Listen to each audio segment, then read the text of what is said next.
Finalmente chegamos no penúltimo episódio de Percy Jackson e tenho que falar que esse episódio foi bem interessante. Finalmente eles chegaram no submundo e tem muita coisa nesse episódio que eu quero comentar. Eu gostei muito, mas como sempre teve algumas coisinhas ali, algumas adaptações que vocês sabem, eu já venho comentando, que mudam um pouco a nossa perspectiva sobre a série. Eu sei, esse vídeo tá um pouco atrasado, era pra ter saído na quinta, mas eu tive uns probleminhas com a câmera, então ele tá saindo hoje no domingo, mas não se preocupem porque essa semana que vai ter o último episódio, o vídeo vai sair na quinta-feira mesmo e ansiosíssimo pra ver o final da temporada, hein? Senhoras e senhores, eu sou o Rafa Novaes, seja bem-vindo a mais um vídeo e vamos começar já falando do início do episódio do tal do Procusto, ou então o tal do Crosta. Quando eu vi esse personagem na série, eu fiquei me perguntando se ele tava lá nos livros e a verdade é que sim, ele tava. Quando eu li o livro, eu realmente vi ele e eu não lembrava disso, me pegou um pouco de surpresa. Eu gostei até de ver. A única coisa que eu não gostei é que quando eu li lá nos livros, me fez parecer que a série ela tá um pouco rushada. Você não sabe o que significa rushado? É quando tem alguma coisa que você faz muito rápido pra chegar num ponto. Então,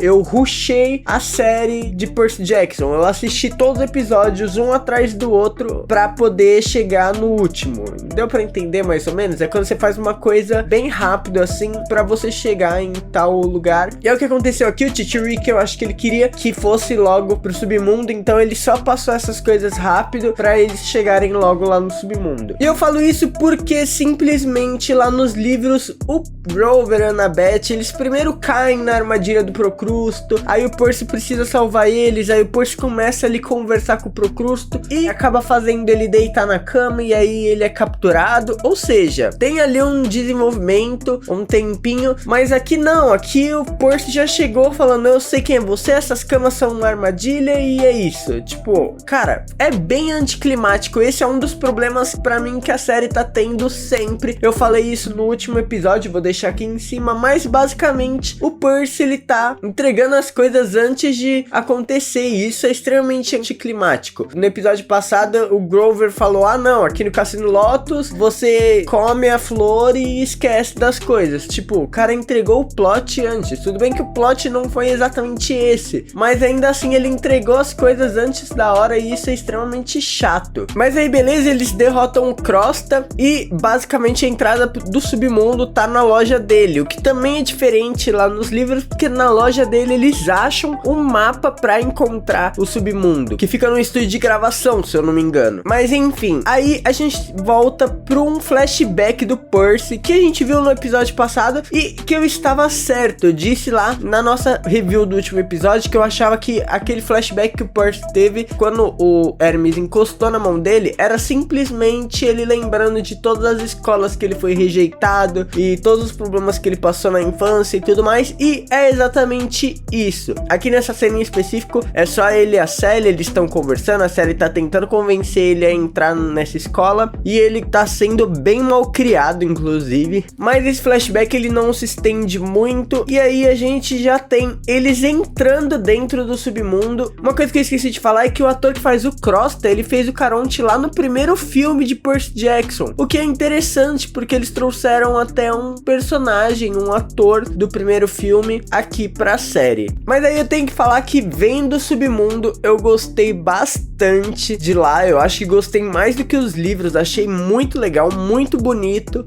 toda aquela vibe sombria, dark, combinou muito, achei que ficou bem interessante. E já que a gente falou do Caronte, aqui a gente tem ele e também foi uma coisinha que me decepcionou um pouco, porque o Caronte lá dos livros, ele é um pouco meme, assim, ele usa terno italiano e o Percy conversa com ele pede pro Percy pedir um aumento pra ele lá pro Hades, na hora que ele for conversar, então assim, coisa que inclusive o Percy faz, ele tá no meio da conversa com o Hades e ele fala, o Caronte tá pedindo um aumento, enquanto aqui ele tá parecendo o Gore, lá do Thor Love and Thunder, ele tá bem mais sombrio, ele não aceita suborno, dos livros ele aceita bastante suborno, basicamente aqui o Percy tenta subornar ele chama o Cerberus, que tem que falar que o Cerberus tá lindíssimo, sério, lá nos livros o Tiric descreve o Cerberus como um Rottweiler de 3 cabeças, e é o que a gente tem aqui na série, ele tá lindíssimo, muito bem feito. Pro pessoal que tá falando que ele é cabeçudo, eu vou provar que os cachorros podem ser cabeçudo mesmo. Me fala se isso aqui não é cabeçudo, hein?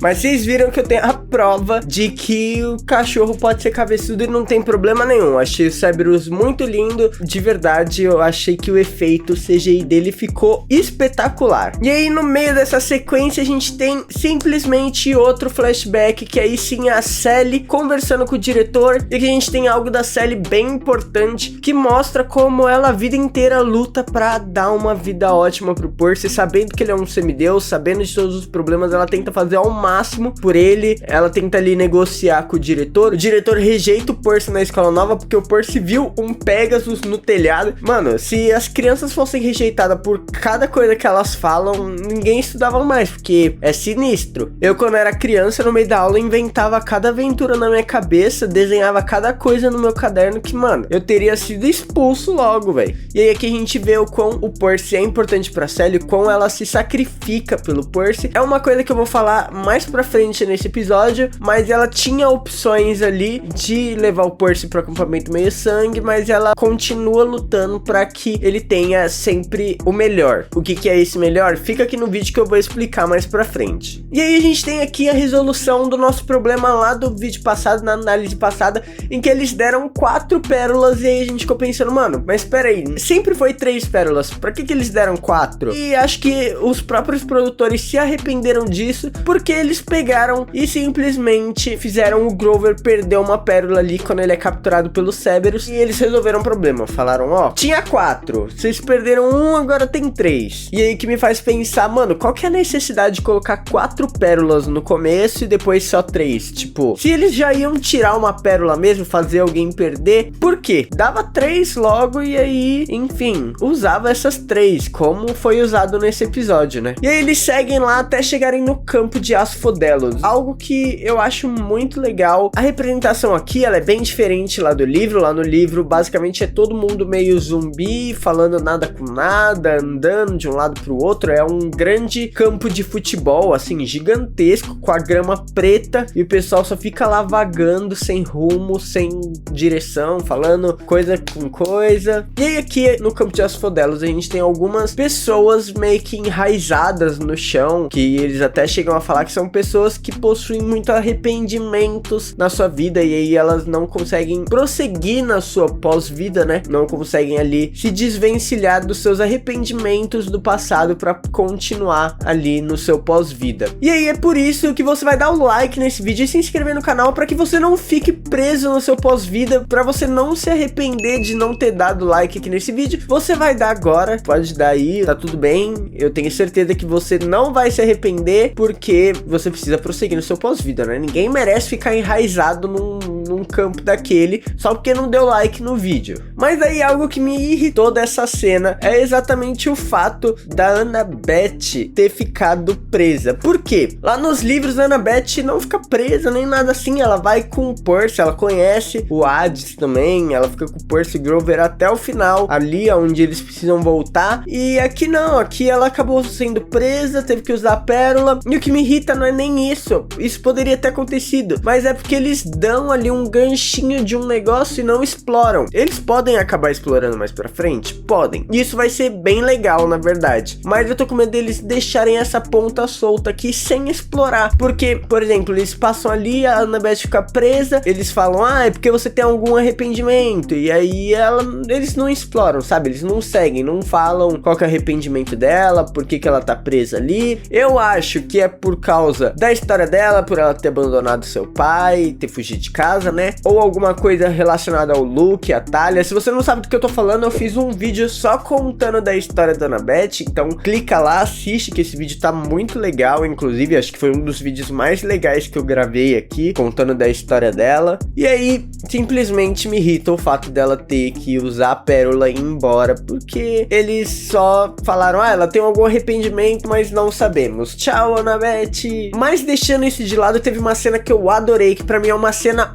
super marcante nos livros e que eu tava com muito medo de não ter, que é simplesmente do Grover quase sendo levado pro Tártaro por conta dos seus tênis voadores. Essa cena tem lá no livro e eu achava muito legal, porque aí ele dava uma pista de quem era o possível traidor, mas a real é que a gente teve essa cena aqui, ela também dá uma pista e ela ficou tão legal quanto lá nos livros. É muito gostoso você ver uma cena que quando você era menor, você leu e imaginou acontecendo e aí você vê, cara, é muito gostoso, sério. A série de Percy Jackson tá sendo um presentão pros fãs que passou anos sem ter alguma coisa decente e agora a gente tá vendo exatamente as coisas que a gente imaginou no livro, cara. Eu fiquei muito feliz com essa cena. O que eu não fiquei feliz é o fato do Percy ter caído pra trás e aberto a mochila e visto que ele tava com um raio. Novamente a série tá entregando lá um negócio que ia acontecer mais pra frente. O Percy só ia perceber que ele tava com raio quando ele estivesse conversando com o Hades. Lá no livro o Hades vira e fala, ó, você me trouxe o raio. Aí o Percy, não, que raio você tá falando? Ele fala, aí na sua mochila, ó o raio. Aí o Percy abre a mochila e realmente o raio tá lá dentro. Enquanto aqui ele vê o raio bem antes e aí ele só decide continuar porque o Hades tá com a sua mãe. O que, cara, é muito mais legal no livro, porque você não sabe até então onde tá o raio. Aí o Hades fala, o raio tá na sua mochila. Ele abre a mochila e ele tá com o raio lá, você fica tipo, oxi, como é que foi parar aí? Sem contar que o Percy chega lá no livro pra falar com o Hades, perguntando do raio. Então, assim, o fato do Percy já ter ido com o raio nas costas muda totalmente o diálogo dessa cena. E aí, vamos falar do castelo de Hades, porque o castelo tá lindíssimo, o castelo todo invertido ali, me lembrou muito Castlevania. Quem sabe, sabe, quem não sabe, tá tudo bem, mas o castelo invertido ali tá muito bonito, todo o interior também tá legal. Lá nos livros, a gente tem vários soldados, esqueletos de várias eras, era medieval ali, era industrial, enfim. Mas aqui a gente não tem, mas a gente tem o Hades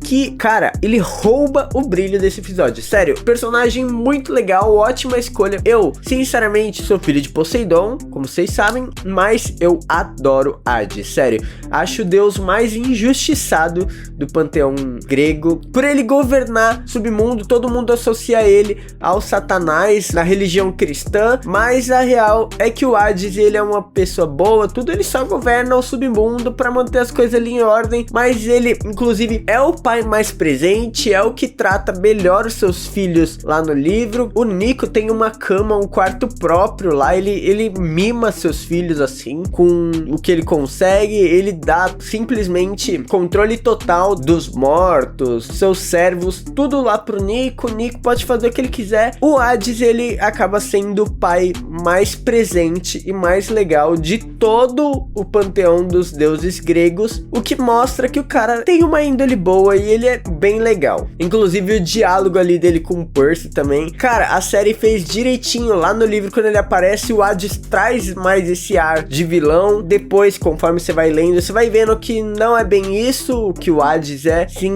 um deus muito mais legal. E aqui eles já quiseram fazer o Hades sendo um deus legal desde o começo, o que faz mais sentido, até porque mostrar um deus ruim pra depois mostrar ele bom acaba confundindo ali um pouquinho. Mas o que eu não gostei dessa cena foi o Percy simplesmente tirando do nada que tudo aquilo que tá acontecendo é um plano do Cronos. Tipo, o Percy, como é que ele sabia do Cronos? Eu sei que ele sonhou e tudo, mas não tem nome, não tem nada, ele nem sabia quem era o cara. E aí do nada, ah não, o Cronos tentou levar a gente pro Tártaro e é o Cronos que tá tentando acabar com o Olimpo, isso aqui. Tipo, o maluco decifrou a série inteira de Percy Jackson, todos os 5 livros em um só momento. É óbvio que isso não acontece lá nos livros, eu acho que o Percy nem chega a descobrir nesse momento sobre Cronos, ele descobre mais pra frente, lá no finalzinho do livro, que seria o equivalente ao próximo episódio. E assim, tem que falar que eu fiquei bem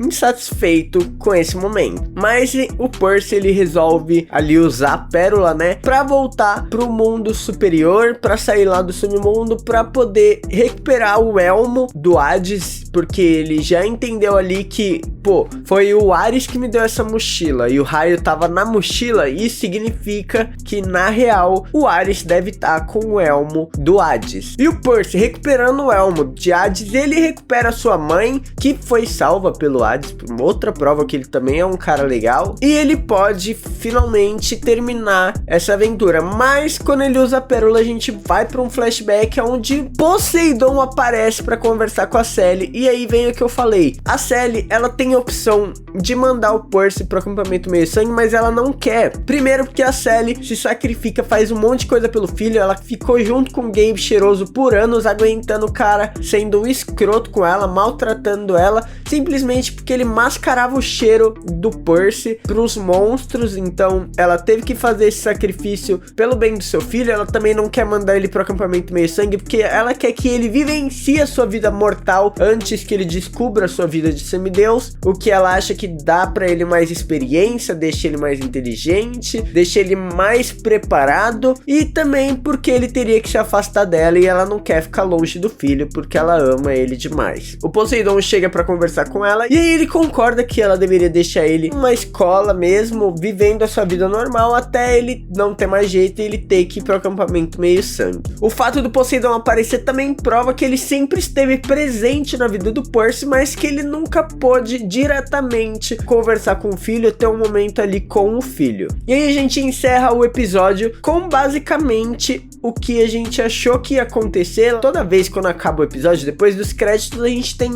ali um mini trailer falando o que vai acontecer no episódio seguinte. E do episódio passado, do Cassino Lotus, parecia que a luta ia ser aqui nesse episódio, mas a real é que vai ser no próximo, porque o episódio acaba com o Percy chegando na praia e encontrando Ares preparado para lutar. E aí o episódio acaba assim, e aí a gente vai precisar esperar até terça-feira, já tá chegando aí, você tá vendo isso no domingo, 2 diazinho, pra gente chegar no último episódio de Percy Jackson e finalmente ver o desfecho dessa temporada, que eu tô ansiosíssimo, tá muito legal. Aproveitando, se inscreve aqui no canal, dá o like se você não deu antes, eu tô lembrando agora pra vocês darem, pra vocês, né, não se arrependerem no pós-vida, não ficarem presos lá no campo de Asfodelos, enfim. E aí você já dá agora, aproveita que desceu, comenta aqui embaixo o que você tá achando da série, se você tá lendo o livro também, se essas adaptações tá fazendo sentido ou não. Enfim, eu vou querer saber tudo aqui. Mais uma vez, muito obrigado por terem assistido. Valeu, falou!